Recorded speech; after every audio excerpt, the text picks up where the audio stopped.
Good morning, I'm Larry Steinhouse, and welcome to Money Chat Now. Money Chat Now is a politically charged stock market pre-show giving you the politics behind the biggest moves in the stock market. It is presented with comedic common sense by an expert in financial literacy, and hey, that's me, Larry Steinhouse. Today is Thursday, March 19th, and I want to welcome you to the show. We are here live on WWDB Radio 860 AM in Philadelphia, and we are live on Facebook, Twitter, LinkedIn, and YouTube. Hey, if you want to, you can find me, of course, on Facebook, on LinkedIn, Twitter, True Social, TikTok, and other social media by searching Larry Steinhouse. Also, by the way, if you're watching online, hit that like button. Come on, guys, hit that like button, hit that share button. Let me know you're enjoying the show. And don't forget to subscribe to the YouTube channel because once again, we need YouTube followers because they keep deleting the channel. And don't forget to like the Money Chat Now page on Facebook, and you can comment live during the show on YouTube, Facebook, LinkedIn, and Twitter. And please say hi so I know you're watching. And of course, as you know, if you are not in the Money Chat Now fan page and you're not commenting from somewhere else, I may not know who you are. So please page, like it, and comment from there so I can say hi. Real quick, we got a couple of people saying hi. We got James and Ken. Thanks so much. I always appreciate you guys. Money Chat Now is also brought to you by Investor Schooling, and you can attend a complimentary class this Thursday by going to investorschooling.com, and there you will learn about real estate investing and stock options trading from those who do it every day. And today is Thursday, so come on now. Today's Thursday, so if you want to, you can come tonight. All right, so today we're going to be just talking about the futures update. We're going to be talking about election integrity and what I found out. We're going to be talking about the baby formula crisis again, and of course, banning food exports and loan defaults are rising. So real quick, before we get started, I want to say hello to a couple of people also who joined us, Peter and Tom and Colin and John. Thanks so much. All right, here we go. Let's get into it. Hey, am I allowed to say what the I guess not, but what the It was a horrible day yesterday. The Dow might be getting to a scary point. By the way, like I've said before, if the Dow drops below 31,300 again, the Dow will be on its way to 28,000 a lot faster than I anticipated it. All the money managers are moving to safe, high dividend paying stocks, and that is leaving companies very undervalued. Even Target yesterday, that dropped almost 30% on poor earnings, is a bargain at this price with a PE of about 10. However, if you were listening yesterday, I said that stocks will return to pre-pandemic levels, and basically I suggested that they might return, actually when I say pre-pandemic, I mean pre-pandemic values, and I suggested they would be at 2017 to 2018 numbers, and it looks like that's going to be correct. And if I am correct, that put Target at a price of about 88, so it still has another 50% drop to go. Think about that. The number of about 28,000 on the Dow comes from the same theory. The Dow was about 27 to 28,000 during the pre-pandemic time period. The artificialness of the market is now evaporating. The real question for me will be whether the travel stocks will go to the 2017, 2018 levels as well. You know, look, CCL in 2017 was about 40, and AAL in 2017 was about 31. These numbers make sense, but only if the market stops reacting to panic and starts working again. You know, Apple is right now, it's down to about 140, but adjusting for the split, that would mean Apple would be in the 70s when the dust settles. Yikes. Ooh, time to run for the hills, and I can see that the money managers are doing the same thing. I can't imagine someone being, you know, maybe even retired last year who wants to retire on what they thought was a good sum of money. I can't imagine what they're thinking right now. It must be bad. As the futures tank again today, it really worries me. Normally, I would say, look ahead, for a dead cat bounce today. However, it's a gloomy market feeling that may keep this from happening. In the past, I would see a big drop day like yesterday cause a short-term drop the next day in the morning, and then, basically today, that's basically what happened today, and then by afternoon, the market would turn back green. Look, it's still possible, and, it may happen, but I don't know, just something feels really bad today. I'm not sure. Anyway, watch for it today, and hopefully that'll be the same pattern as usual. Hey, let's take a quick look at the futures. They're not as bad as they were before. They're horrible, but they're not as bad as they were before. The Dow is down 285, the S&P is down 35, and the NASDAQ is down 110. Oy, oy, oy, oy, oy. A couple of people joining us online. We got Robin and Jeff and we got Rob. Thanks so much. I totally appreciate you guys, and it looks like Mike as well. All right, so thanks, guys, for watching. I always appreciate you guys watching. Hey, let's take a look at election fraud data. And I got to tell you something. I don't know if you saw my Facebook post, but take a look at this. I was looking at the election voting numbers, and something just looked wrong to me. Tell me if you feel the same way after I review the numbers. So we all know that in Pennsylvania, Doug Mastriano was the Republican candidate winner. Yay! And we know that Josh Shapiro ran uncontested. He ran uncontested, right? So basically, you didn't have to vote for him. He was already it. It was the pick. We also know that the Republican nominee for Senate is still in a race between Oz and McCormick, with Oz having a slight lead. And that's great, too. I know some of you guys don't believe me, but I actually believe Oz is the guy. I know you have trouble with this, but Oz is the guy who can fight Fauci. Remember, I'm all about ending a mandate. So anyway, Oz has a slight lead. But when I examined the numbers, let me tell you what I found, and it was really surprising. I went to a government-run website called electionreturns.pa.gov, electionreturns.pa.gov, to see, and I basically just wanted to see if Oz was winning, and I saw that he was ahead by a tiny margin. But I started to look at it again, and I found a lot more information than I expected. Let's start with the governor's race for a moment. As I said before, Josh Shapiro ran unopposed. Mastriano had 8 competitors. Mastriano won with 44.26% of the vote, a landslide, right? Or a total of 580,793 votes. When I compared that to Josh Shapiro, remember he ran unopposed, Shapiro had 1,126,000 votes. Now, that makes sense because if you think about it, if everybody just checked off the box, that would make some sense, especially because Mastriano had 8 competitors. Now, check this part out. When I compared the mail-in votes to the in-person votes, I found that Shapiro had 444,713 mail-in votes of that 1,100,000 votes. So, unbelievable. He had the total votes of 1,126,000, right? That's a lot of mail-in votes. Now, check this out. All of the total mail-in votes for the Republicans put together were a total of 124,327 votes. That means there were almost 4 times the mail-in votes for Shapiro as there were for all the Republicans put together. Remember that Shapiro ran uncontested. By the way, I went ahead and examined the votes for Senate, and I found the same astonishing numbers for mail-in votes for the Democrats. To me, it looks like a test. I simply believe the Democrats are testing the voting system to see if there's any change. Well, apparently not. If you want to see my data, look up my Facebook post, or you can examine it there, or you can go to the website I told you to go before. But all I have to say is if we can't have voter integrity, this country will never survive. Take a look at what's going on. It's really bad. All right. Let's talk about the baby formula problem. Apparently, Biden needs some food, so he's doing whatever he can to try to solve the baby formula problem. So he invoked the Defense Protection Act. I know what your next question is. I know. What is the Defense Protection Act? Or actually, not protection, Production Act. I'm sorry. Defense Production Act. So what is the Defense Production Act? Well, let me try to explain it. In a disaster, typically maybe a hurricane or an earthquake or a war or any type of disaster, the government has a rule. Ready for this, and it just makes me laugh. The government has a rule that lets manufacturers or suppliers shortcut or bypass laws and regulations in order to get food or supplies to a scene faster without hassle. I don't know. It's kind of like, taking the government out of the supply chain. I wonder if we took the government out of all the supply chains, if we would actually get things faster. So there are several categories that are in this act, like transportation, energy, building supply, food, and others. Look, clearly needing baby formula is an emergency, so he invoked the act to get the production of baby formula moving again. Now remember, this act bypasses the government rules and regulations, or at least some of them or most of them, in order to speed up production. As always, right, Biden barks vague orders, and for example, this is one of them. Biden is requiring, in his invocation of this act, he is requiring suppliers to direct ingredients to baby formula manufacturers before any other companies who may have placed orders for those same goods.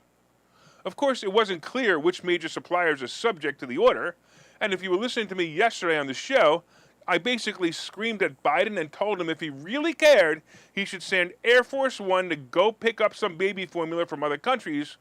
And by the way, it sounds like he might have been listening, because Biden also directed the Health and Human Services Department and Department of Agriculture to use aircraft from the Defense Department to pick up infant formula from overseas that meets U.S. health and safety standards. I'm just wondering if he's going to airdrop them into neighborhoods, or if they're going to sit in warehouses waiting for truck drivers who can't afford the gas to come get it. Of course, there was also this disturbing part of what Biden did yesterday. He authorized the FDA with $28 million in emergency funding to beef up inspections, monitor the supply chain, and root out fraud? I'm so confused here. Did we not have inspections of baby formula processing plants before? And why root out fraud? Was there any fraud that caused this problem? Then again, aren't you, Biden, the real fraud? Where's all this money coming from, and how could this country have a problem feeding children? How can this country have a problem feeding children? I could just see the TV commercials in other countries. Right now in America, there are children starving every day, and you can help. For as little as 65 cents a day, you can help feed a starving child living in a middle-class family. Don't let these children die because of government incompetence. You can help by donating to the Biden is Starving Children Fund. Yes, donate to the Biden is Starving the Children Fund today by calling 800-BRANDON. Speaking of commercials, let's take a break, and I'll see you guys in a minute. Okay, so you thought about buying and selling real estate. You thought about investing in the stock market, but don't know where to start. Well, what if you could find a place to unlock strategies to master both real estate and the stock market, all without the headache?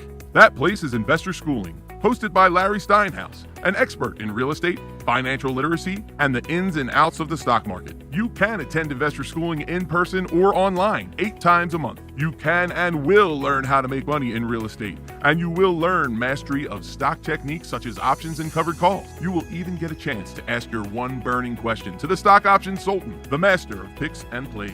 Call today for free information and receive a complimentary pass to attend classes or register online at investorschooling.com. Don't delay. These passes are limited, so what are you waiting for? Call in today or visit investorschooling.com. That's investorschooling.com.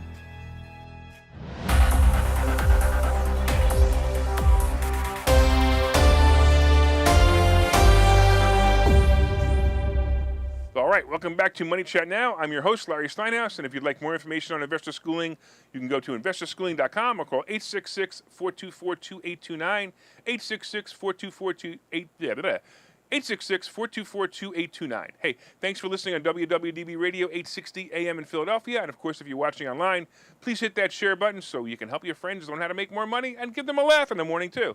Hit that like button. Let me know you enjoy the show.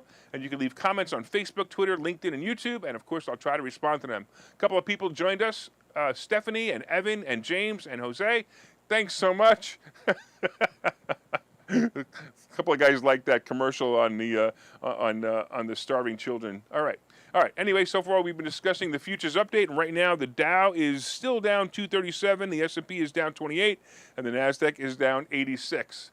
We also talked about election integrity, and we're finding that it seems that Democrats don't know how to vote any other way besides voting on, I don't know, except voting on by mail-in, right? I said, good morning. How are you? We talked about the baby formula problem. I can hear you.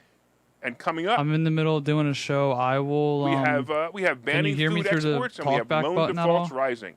And of course, today's picks and plays. But first of all, did you guys hit that like button? Did you guys hit that share button? Hey, look, don't forget to leave comments on Facebook, LinkedIn, YouTube, or Twitter.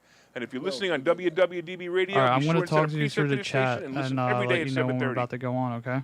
Also, look up Money Chat Now on Facebook when you get home, and let me know what you think of the show. Hey, I got to tell the producer over at WWDB that everybody can hear you talking on the phone, man. All right. Before we start the second half, hey, are you guys ready for the financial downturn or recession that's expected? Well, if you want to survive through it, you should order my new book. My new book is called Money Hacks, and you can go to barnesandnoble.com and look up Money Hacks by Larry Steinhouse. Pre-order it, and I promise you'll learn something. There are chapters in this book about how to make more money and chapters how to pay less taxes, and you'll learn from me as I give you an overview of all my favorite lessons and hacks that I've learned about money. Order Money Hacks today wherever books are sold, And let's get into the second half. All right, you ready? Hey, don't worry about those guys online. He stopped talking. I told him to be quiet. All right, let's talk about banning food exports. Is it just me, or has the world gone crazy? I know every generation of people probably ask the same question, but seriously, what's going on? We have a baby food crisis. Oh, by the way, did you guys donate to the Biden is Starving Children Fund yet? Did you call? Look, I actually heard, since the commercial, I heard it might be a scam. I think Nancy Pelosi is running it, so I don't know if I would actually donate to it right now. Anyway, we have a baby food crisis, and now we have countries like India who no longer export food to us or other countries on the fear that they may run out of food. What? Well, apparently several countries are banning the exportation of, guess what, wheat, pasta, cooking oils, beef, and other foods. They're blaming it on the war in Ukraine, but it doesn't make sense to me. Whatever the reason is, though, think about this. This is going to be the next supply chain issue we will face. So, by the way, all you Italians out there, I'm such a racist. All you Italians out there, buy all your pasta now because you're not going to be able to buy it later. It'll be like the baby food. Yes, we have enough food grown here in the United States. At least that's what we led to believe. But I suspect that we will have mad cow disease shortly. Watch. I guarantee you something like mad cow is going to come out shortly. Why? Wait for it. Because so far, the government has learned how to control us with the fear of catching a cold. Now they're working on the fear of dying babies, and food is obviously next. I gotta tell you, I gotta have to stop reading articles in the morning, or soon I'm gonna be wearing a headdress instead of a jacket and saying, "Welcome to Q Steinhouse." That's really funny. I'm gonna be the head shaman, Larry Steinhouse. I don't know. Welcome to Q Steinhouse. I'm the head shaman, Larry Steinhouse. By the way, I did order some emergency food supplies, though, and I think it might be time to get more. Let's talk about loan defaults rising. I do have to say, Biden will go down in history with the record of being the best president to ever destroy the country and the economy. If it wasn't so sad, it would actually be funny. I know some of you guys are laughing, but sorry, you're only going to laugh for a little while. Here comes 2008 again. Remember all those crazy loans made to people in 2005 to 2008? You know, the high-risk loans made to those with low credit scores or those who showed a history of non-payments? Well, consumers with low credit scores are falling behind on payments again for their car loans, their personal loans, their credit cards. And basically, this is a sign that the healthiest consumer lending environment on record in the U.S. is coming to an end. Look, the share of subprime credit cards and personal loans that are at least 60 days late is rising faster than normal, according to credit reporting firm Equifax. Many use their stimulus money or maybe their newfound insta-wealth money through speculation investments like Bitcoin or others, and now these funds are lost or gone. This is creating a massive debt hole for many subprime borrowers. Of course, now we also have the inflationary increase of all goods, especially gasoline, and guess what most people are doing? They're just putting it on their credit card. And that's what's going on right now is people aren't noticing it yet. They're just putting it on their credit card. And it's going to be a compounding problem for the average American and all of America. Remember, we also have the moratorium on mortgage payments and the student loans. Those moratoriums have also ended, and that means bad news for many people. Look, people have bought new cars in the last 2 years, and now car loan and lease delinquencies hit a record. They hit a record of delinquencies based on Equifax tracking, with 8.8% of subprime accounts behind on all payments at least 60 days. That's the highest on record. Credit card companies are also reporting more 30 and 60-day late payments, and we also have mortgages falling behind soon as well. Look, all this doom and gloom, it could be a problem or an opportunity. You get to make that choice. I've made mine. I choose to make a boatload of money as we enter this new world. I'll be taking over mortgage payments. I'll be picking up bargain stocks and assets. And the transition right now is the toughest part for me. Waiting for the full pendulum swing can be nerve-wracking indeed. However, I'm ready. Are you? Look, I told you it's a good time to plug investor schooling. So go to investorschooling.com and learn how to do it. By the way, here's another way to learn. Watch this commercial. Okay, so you thought about buying and selling real estate. You thought about investing in the stock market, but don't know where to start. Well, what if you could find a place to unlock strategies to master both real estate and the stock market, all without the headache? That place is Investor Schooling. hosted by Larry Steinhouse, an expert in real estate, financial literacy, and the ins and outs of the stock market. You can attend investor schooling in person or online 8 times a month. You can and will learn how to make money in real estate, and you will learn mastery of stock techniques such as options and covered calls. You will even get a chance to ask your one burning question to the stock option sultan, the master of picks and plays. Call today for free information and receive a complimentary pass to attend classes or register online at investorschooling.com. Don't delay. These passes are limited, so what are you waiting for? Call in today or visit investorschooling.com. That's investorschooling.com.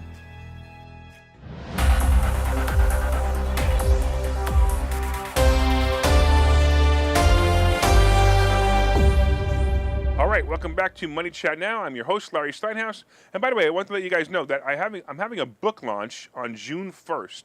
And it's June 1st at 6 o'clock. And if you want to join me, I'd really appreciate if you guys join me. We'd have a lot of fun. We're going to eat dinner, and we're going to see the book, and I'm going to sign your copy of your book. It's going to be at the Sheraton between 6 and 10 on June 1st. Go to moneyhacksbook.com. moneyhacksbook.com to register. It's $27, and I'm telling you, the meal is going to be great. The jacket I'm wearing is going to even be better, so definitely be there. Go to moneyhacksbook.com, and you will enjoy that day. All right, let's get back to what's going on. Right now, the futures are down 277. They were down almost 500 at one point this morning, so that's really rough. We talked about election integrity, and that's like, you know what? That's a new oxymoron. The two words, election integrity, that's a new oxymoron. It's like, jumbo shrimp and military intelligence and presidential intelligence, I guess, right? All right, we also talked about baby formula, and we talked about the fact that they're going to be banning food exports. And we talked, of course, about loan defaults rising, and pretty soon I'm going to be taking over a whole bunch of people's mortgages and taking over their house. I can't wait. Coming up, of course, we have today's picks and plays. But did you guys hit that like button yet? Did you hit that share button? Come on, I see you guys on there. You guys are all having this great conversation online. Hit that share button. Let everybody know that you're watching the show, and let everybody know that they can benefit from watching the show. You could share it on your page or in groups, and you can also leave comments on Facebook, LinkedIn, and Twitter. And, of course, if you're listening on WWDB Radio, set one of your presets to this channel and listen every day at 7:30 for all you need to know about the politics behind the stock market. It's starting off as an ugly day already, man. I got to tell you, down 270, that's rough, right? As I said earlier, if the Dow drops between 31,300, we're in trouble. And guess what? It's just under there. So that would mean to me that the 28,000 prediction is going to come a bit sooner than I expected, and it's getting really ugly, folks. We will have up days as well, but it appears that having more down days than up days is what's happening right now. So it might be time to take advantage of that knowledge. It might be time to buy some puts on the SPY index fund. Look, wait for a big jump in the market, and then at the end of the day, just buy a SPY put. I do have to mention that this is gambling, and it's not the usual advice I give, but if you want to risk a small amount of money, it might be a play. By the way, I was reading an article this morning, and it's always nice to know that someone agrees with your thoughts. David Sakira from Morningstar released information on an article on CNBC about his favorite picks and stocks, and he feels that certain stocks are very undervalued. First of all, he said this: we think the U.S. equity market has fallen far enough and fast enough that we think it's swung too far to the downside in the short term, especially among growth stocks. Obviously, that was before he saw this morning's futures. He went on to discuss some of his favorite picks in his current market, and I was pleased to see that several of them are mine for the same reasons that he feels they're good. Sakira believes airline stocks will benefit from a return in business travel to pre-pandemic levels by 2024.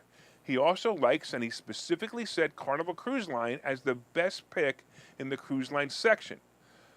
He also said that Caesars Entertainment is also great in gaming.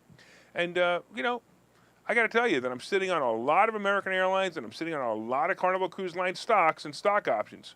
My concern, if you remember before, he said that it'll come back by 2024. Yikes, my options expire mid-July. I really like the Carnival Cruise Line stock, and I think it's a great play for the stock. Buy a whole bunch of it. Just hold on to it if you have to, but buy a whole bunch of it. I think it's a great play. The option could be a great play, and we're going to find out. Sakira also likes Meta and Apple, and he said that he's added these to his picks as well by saying these companies will be best positioned to weather economic disruptions as well as they typically have the strongest pricing power to offset inflationary pressures. He also suggested BlackRock, Estee Lauder, Wells Fargo, and Honeywell as preferred stock picks. Look, we're going to see what happens. I don't know, but I don't know. Are you guys strapped into your seats today? Because I'm telling you, it's going to be another wild ride. I don't know if my knuckles could be any whiter anymore because it's like, ah! All right, let's take a final look at the futures. And right now, the Dow is down 252, the S&P is down 30, and the Nasdaq is down 93. I'm telling you, we got to get some good days here. It's getting really bad. Let's talk about crypto. Let's talk about crypto. What's going on? I got to ask: is Bitcoin and crypto finished? Many are going to be asking this question for the next few months, and I will tell you that some are going to be piling in their life savings, while others are going to be pulling out what's left of their life savings from their crypto wallets. I'm curious to see if crypto can climb during a downturn or a recession. You have to realize something here, that crypto climbed during the greatest and longest bull market in history. Can it continue? Personally, I don't think so. Yeah, I know I just lost viewers, but be careful here. Crypto is an asset that's tied to nothing.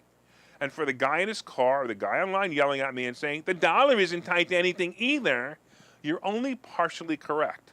You know, I can go into a store with my dollar and I can buy something with the perceived value of what a dollar is right now. With crypto, I still have to convert it into that dollar first. Look, final thought on crypto. If you want to go into it, that's fine, but I'd be really careful here. I would, if you're going to buy it at 30, I'd get out at 36, 38, 40 at max, but I'd get out. I'd get it in and out and try to make some money on it because that's what you're going to be in trouble. All right, let's talk about gold and silver. I still don't understand gold and silver prices being so low, but I'm going to say I think it's an opportunity to buy. Seriously, take what's left of your crypto money and buy gold and silver. It'll probably be a good choice. Treasury bonds are below 2.8, and not even the bond can make you money right now. I don't know where everybody's putting their money, but weird, right? Where's everybody putting their money? I mean, are they putting it, maybe they're all sending it to the Starving Children Biden Fund. Who knows? Oil dropped to 108, and I still see this dropping under 100 right after Memorial Day weekend. And it reminds me, once again, we all know a new financial situation is coming. Buy my book. Go to Money Hacks. Go to Money Hacks Live. Sign up for the book signing. That'd be a great thing. Go to moneyhackslive.com. Go there. I want to thank all the listeners on WWDB Radio 860 AM in Philadelphia. I want to thank you for your continued support. And if you're enjoying the show, please reach out and let us know. And for everybody else, my name is Larry Steinhouse. I'm the host of Money Chat Now. Make it a profitable day.